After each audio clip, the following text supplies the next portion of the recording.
Hello friends, मैं हर्षिता गुप्ता। आज के हमारे लेक्चर का टॉपिक है इंट्रोडक्शन ऑफ जीएसटी। ठीक है, ये मेरा इंट्रोडक्शन ऑफ जीएसटी ये पार्ट 1 है, क्योंकि इसके इंट्रोडक्शन तक पहुंचने में ही मेरे 2 से 3 पार्ट होंगे। क्लियर? तो जीएसटी को समझने से पहले, जीएसटी जैसे कि आपको पता है गुड्स एंड सर्विस टैक्स है, तो जीएसटी को समझने से पहले हमें ये समझना पड़ेगा कि टैक्स क्या है। ठीक है, हम आपको ब्रीफ में समझाएंगे। तो आज के लेक्चर में हम आपको समझाएंगे कि what is tax, type of tax, direct tax और इनडायरेक्ट टैक्स, इनकी सिर्फ हम बात करेंगे आज के लेक्चर में। बात कर रहे हैं सबसे पहले टैक्स की। तो टैक्स क्या होता है? Tax is a mandatory financial charges levy imposed upon a tax payer by the government in order to fund various public expenditure. चलिए हम आपको इसको बहुत सिंपल लैंग्वेज में समझाते हैं कि जो हमारा टैक्स है वो एक मैंडेटरी फाइनेंशियल चार्जेस है। ठीक है, mandatory in the sense, mandatory क्या होता है? जो सबके लिए कंपलसरी होता है, सबको पे करना होता है। तो आपको पता है कि टैक्स क्या हो गया, एक तरीके से मैंडेटरी फाइनेंशियल चार्जेस है। इम्पोज्ड का मतलब होता है कि किस पे लगाया जाता है। ठीक है, charges levy imposed upon the tax payer. Terminology याद रखिएगा। टैक्स क्या है? मैंडेटरी फाइनेंशियल चार्जेस जो सभी को देना है। किस पे लगाया जाता है? Imposed tax payer. Tax payer मतलब जो भी कर दे रहा है उस पे इम्पोज किया जाता है। ठीक है, टैक्स पेयर मतलब इस पे इम्पोज किया जाता है बाय द गवर्नमेंट। अब किसके द्वारा किया जाता है? गवर्नमेंट के द्वारा किया जाता है in order to fund various. अब गवर्नमेंट क्या करती है? टैक्स से अपने फंड को रेज करती है। ठीक है, फंड को बनाती है और उस फंड का यूज वो वेरियस पब्लिक एक्सपेंडिचर में करती है। देखिए, गवर्नमेंट जो होती है वो पूरी कंट्री को चलाती है। अब गवर्नमेंट के पास तो कहीं इनकम का सोर्स होता नहीं है ना, कि वो कोई मैन्युफैक्चरिंग कर रही है, कोई इंडस्ट्री उसने लगाई। तो गवर्नमेंट क्या करती है? गवर्नमेंट हमसे एक टैक्स चार्ज करती है और उस टैक्स से कलेक्ट होने वाले रिवेन्यू को वो वेरियस पब्लिक एक्सपेंडिचर पे खर्च करती है। वेरियस पब्लिक एक्सपेंडिचर जैसे कि हेल्थ सेक्टर हो गया, हमारा एजुकेशन सेक्टर हो गया, ट्रांसपोर्टेशन सेक्टर हो गया, तो इन पे वो खर्च करती है। तो ध्यान रखिएगा कि टैक्स क्या है? एक मैंडेटरी फाइनेंशियल चार्जेस है। मैंडेटरी का मतलब जो कंपलसरी है। इम्पोज किस पे किया जाता है? टैक्स पेयर पे किया जाता है। किसके द्वारा किया जाता है? गवर्नमेंट के द्वारा किया जाता है वेरियस फंड्स को रेज करने के लिए, क्योंकि उसको वेरियस पब्लिक एक्सपेंडिचर करने होते। आई होप कि आपको टैक्स का मीनिंग बहुत अच्छे से क्लियर हो गया होगा। देखिए फ्रेंड्स, जब तक हम जीएसटी को समझने से पहले उसका मैं थोड़ा सा ब्रीफ जब तक आपको नहीं बताऊंगी तो आपको जीएसटी समझ में नहीं आएगा क्लियर में जीएसटी क्यों आया, इसकी जरूरत क्यों पड़ी हमारे इंडिया में। ठीक है, तो 2 से 3 पार्ट में आपको बहुत छोटे छोटे से वीडियोस हैं, आपको समझा दूंगी। अब बात करते हैं कि टैक्स जो है वो कितने टाइप का होता है।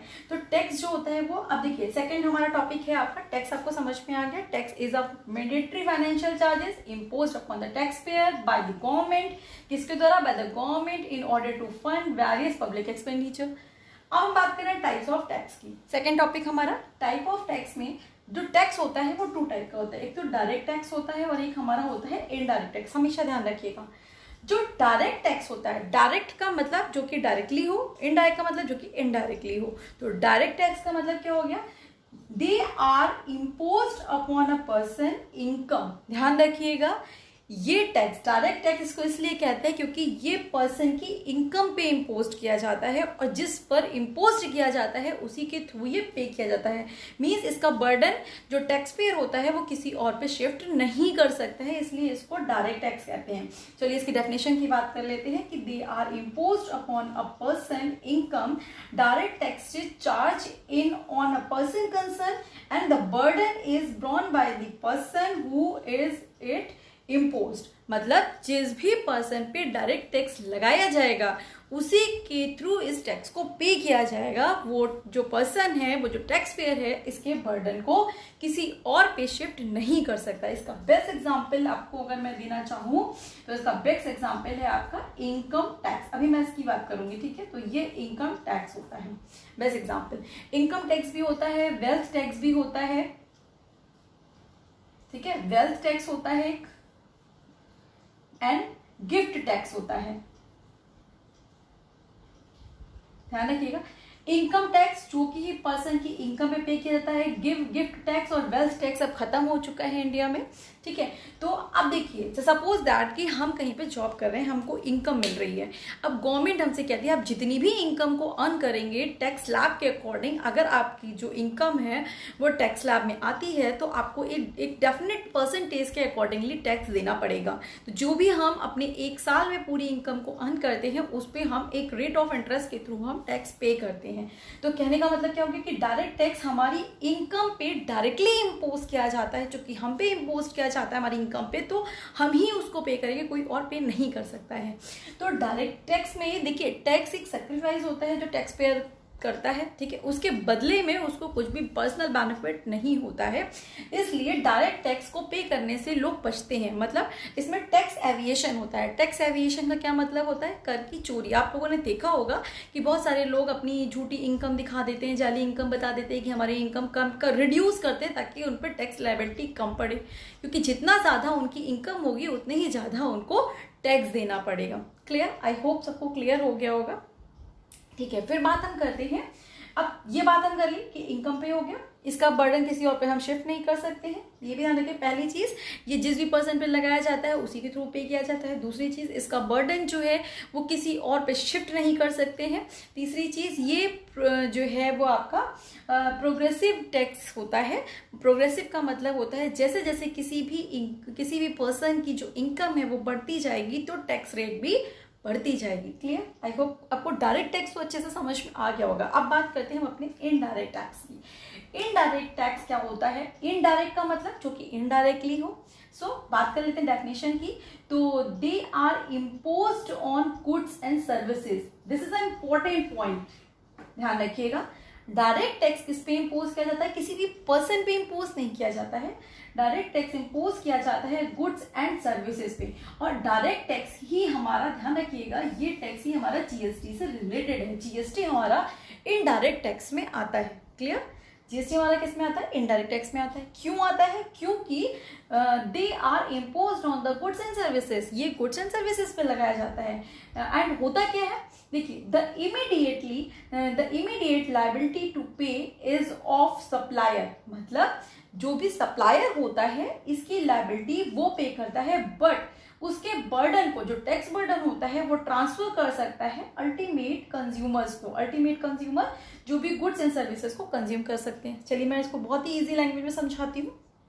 देखिए, हम लोग अपने डेली लाइफ में बहुत सारे गुड्स एंड सर्विसेज को कंज्यूम करते हैं। जैसे कि मान लीजिए कि हम सुबह उठते हैं, हम क्या यूज करते हैं? टूथपेस्ट यूज करते हैं, टूथब्रश यूज करते हैं। तो ये क्या है? गुड्स हैं, ठीक है। तो जब हम इनको परचेज करते हैं, आप देखिएगा कभी भी जब हम कोई भी गुड्स को परचेज करते हैं तो हम हम क्या पे करते हैं? डायरेक्ट टैक्स पे करते हैं, मतलब उसमें जो टैक्स होता है वो पे करते हैं। बट हम टैक्स क्या गवर्नमेंट को डायरेक्टली देते हैं? नो, हम जो टैक्स होता है वो जो सप्लायर होता है, जो हमें उस गुड्स को सप्लाई कर रहा है, उसको पे करते हैं। देन वो सप्लायर जो है वो अपनी सेल के अकॉर्डिंगली गवर्नमेंट को पे करता है। तो कहने का मतलब क्या है?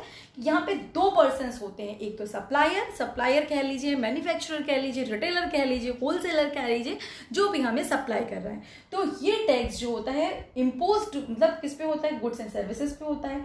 जो इमीडिएट लायबिलिटी होती है वो कौन पे करता है? सप्लायर करता है। बट इसका बर्डन किस पे पड़ता है? कंज्यूमर पे पड़ता है। फाइनली जो भी चीजों को कंज्यूम कर रहा है। सपोज दैट कि ये मार्कर है, ठीक है, ये मार्कर हमने 10 रुपए का परचेज किया, 10 रुपीज का परचेज किया। अब इसमें 2 रुपए टैक्स है, ठीक है, तो मतलब इसकी वैल्यू क्या हो गई? 8 रुपीज हो गई। इसमें 2 रुपए हमारा टैक्स, हमें 2 रुपीज पे करना है। तो हम जब जो कोई भी कंज्यूमर है, चाहे वो रिचेस्ट पर्सन हो चाहे वो पुअर पर्सन हो, उसको ये जो मार्कर है वो 10 रुपीज का पड़ेगा। देखिए, एक चीज और याद रखिएगा कि डायरेक्ट टैक्स में क्या होता है, क्योंकि हमको इससे पर्सनल बेनिफिट नहीं होता है, इसलिए हम इसमें सेक्रीफाइस महसूस करते हैं कि हमारी तरफ से ये कंट्रीब्यूशन है, इसके बदले में हमें कुछ नहीं मिल रहा है।